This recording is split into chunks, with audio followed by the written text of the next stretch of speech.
சட்டமய உறவுகளுக்கு எனது அன்பார்ந்த வணக்கங்கள். இன்றைக்கி நம்ம பார்க்கக்கூடிய விஷயம் வந்து மதன் ஓபி அப்படின்னு சொல்லிட்டு அவர் வந்து ஒரு ஃபேமஸ் யூடியூபராக கிட்டத்தட்ட வந்து ஒரு 7 லட்சம் சப்ஸ்கிரைபர்ஸ் கிட்ட வச்சுருக்காங்க. அவர் வந்து அதாவது குழந்தைகளுக்கு எதிரான குற்றங்களை வந்து செய்கிறாரு அப்படின்னு சொல்லிட்டு அவர் மீது வந்து புளியந்தோப்பு சைபர் செல்லில் வந்து பார்த்திங்கன்னா ஒரு புகார் போயிருக்கு. அதுக்கப்புறம் நிறைய புகார்கள் வந்து அவர் மீது வந்து அடுக்கடுக்காக வந்துக்கிட்டே இருக்குது. இப்போ வந்து காவல்துறை வந்து அவரை தேடிக்கிட்டு இருக்காங்க. அது என்ன அப்படின்றத பார்க்க போகிறோம். அது மட்டும் இல்லாமல் இன்கேஸ் அவர் மீது வந்து ஒரு வழக்கு பதிவு பண்ண போகிறாங்க அப்படின்னா நம்ம புகாரை பார்த்தா கரெக்டாக சொல்லிடலாம் என்ன வந்து வழக்கு பதிவு பண்ணுவாங்க அப்படின்னு சொல்லிட்டு. புகார் என்னன்றது நமக்கு தெரியல. ஓரளவு வந்து நம்ம ஒரு அசம்ஷன் பண்ணலாம், இதெல்லாம் வந்து வழக்கு பதியறதுக்கான வாய்ப்புகள் இருக்குது அப்படின்னு சொல்லிட்டு.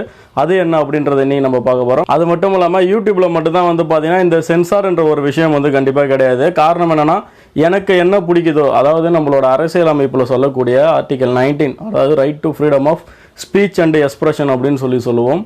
எனக்கு என்ன தோணுதோ அதை வந்து நான் உங்ககிட்ட சொல்லுவேன்.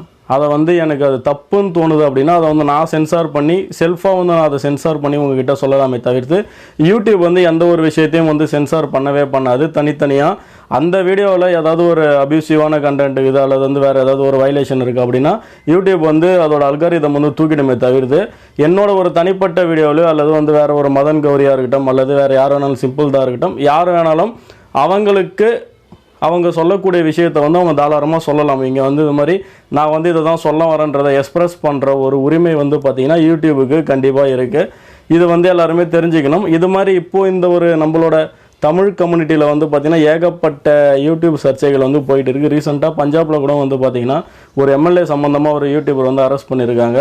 அவர் மேலே வந்து செடிஷன் வழக்கு வந்து போட்டிருக்காங்க. இதெல்லாம் வந்து ஒரு ஆபத்து தான்.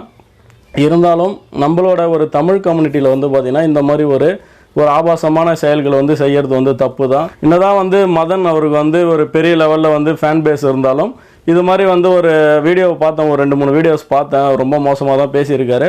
என்னன்னா ஒரு தகாத வார்த்தைகளில் கெட்ட வார்த்தைகளில் வந்து கண்மூடித்தனமாக பேசுறது, அதுக்கப்புறம் வந்து பார்த்திங்கன்னா பெண்களை வந்து இழிவுபடுத்துகிற மாதிரி பேசுறது, அது எல்லாமே வந்து பேசியிருக்காங்க. அதற்கான எவிடன்ஸும் வச்சுருக்காங்க. இப்போது இந்த சூழலில் வந்து பார்த்திங்கன்னா ஒரு 10,000 சப்ஸ்கிரைபர் வரதே வந்து பார்த்திங்கன்னா ஒரு பெரிய விஷயமா இருக்கும். அவருக்கு கிட்டத்தட்ட 7 லட்சம் கிட்ட வந்து பார்த்திங்கன்னா சப்ஸ்கிரைபர் இருக்குது. வரது வந்து ரொம்ப கஷ்டம்தான். சேனலையும் வந்து பார்த்திங்கன்னா முடக்கக்கூடிய அளவுக்கு வந்து நிறைய விஷயங்கள் வந்து போயிட்டு இருக்குது. சேனலை முடக்க போகிறாங்க. அது மட்டும் இல்லாமல் அவரோட புகாரில் என்னென்ன வழக்கெல்லாம் பதியலாம் அப்படின்னு சொல்லி பார்த்துக்கிட்டு இருக்காங்க, என்னென்ன பிரிவுகளில். எனக்கு தெரிஞ்சு இதில் ஃபஸ்ட்டு விஷயம், அவர் வந்து பெண்கள் ஆபாசமாக பேசுறதுக்கு ஐபிசியில் ஒரு சில செக்ஷன்ஸ்லாம் இருக்குது. பெண்களோட அந்த ஒரு பெண்களுக்கு வந்து அவமதிப்பு ஏற்படுற மாதிரி பேசுறது, த மோடஸ்டி ஆஃப் உமன் அப்படின்னு சொல்லுவாங்க. அப்புறம் வந்து பார்த்தா சீட்டிங், அதாவது சீட்டிங் என்னென்னா பணம் வந்து சின்ன பசங்க கிட்டேருந்து வந்து பணம் வாங்குறாரு. அதெல்லாம் வந்து சொல்கிறாங்களே தவிர்த்து அதற்கான ப்ரூஃப் இன்னும் இது வரைக்கும் எதுவும் தெரியல. டொனேஷன் மாதிரி கலெக்ட் பண்ணி அதை வந்து பார்த்திங்கன்னா சீட் பண்ணிட்டார் அப்படின்றதுனால சீட்டிங்கில் போகிறதுக்கான வாய்ப்பு இருக்குது. மூன்றாவது வந்து பார்த்திங்கன்னா அவர் ப்ரைவேட்டாக வந்து பார்த்திங்கன்னா சிறுமிகளை, அதாவது 18 வயதுக்கு உட்பட்ட போக்ஸ்கோ எல்லாருக்குமே சொல்லியிருக்கோம், முன்னாடி வீடியோஸ்லாம் பார்த்துருக்கோம். இது வந்து பார்த்திங்கன்னா ஒரு ஜென்ரல் நியூட்ரல்னு சொல்லுவோம். என்னென்னா ஆண் பெண் கிடையாது இந்த போக்ஸ்கோ சட்டத்துக்கு. 18 வயது கீழே இருக்க ஆணோ பெண்ணோ யாராக இருந்தாலும் குழந்தையாக கருதுவாங்க. அவங்களுக்கு இந்த மாதிரி ஏதாவது ஒரு வயலன்ஸு, மெயினாக வந்து பார்த்திங்கன்னா செக்ஷுவல் வயலன்ஸ் தான் வந்து பார்த்திங்கன்னா இந்த ஒரு போக்ஸ்கோவில் வந்து பொருந்துமே தவிர்த்து இந்த மாதிரி அபியூசிவான விஷயங்கள் வந்து கொஞ்சம் வாய்ப்பு கம்மி தான் போக்ஸ்கோவில் போடுறதுக்கு. இன்கேஸ் அவர் வந்து பார்த்திங்கன்னா ப்ரைவேட்டாக வந்து ஏதாவது அந்தரங்கமான வேலைகள் வந்து சிறுமிகிட்ட பண்ணியிருந்தாங்க அப்படின்னா கண்டிப்பாக வந்து போக்ஸ்கோவில் வழக்கு பதிவு பண்ணுவாங்க. அதில் வந்து வழக்கு பதிவு பண்ணால் கண்டிப்பாக நான் பெயிலபிள்.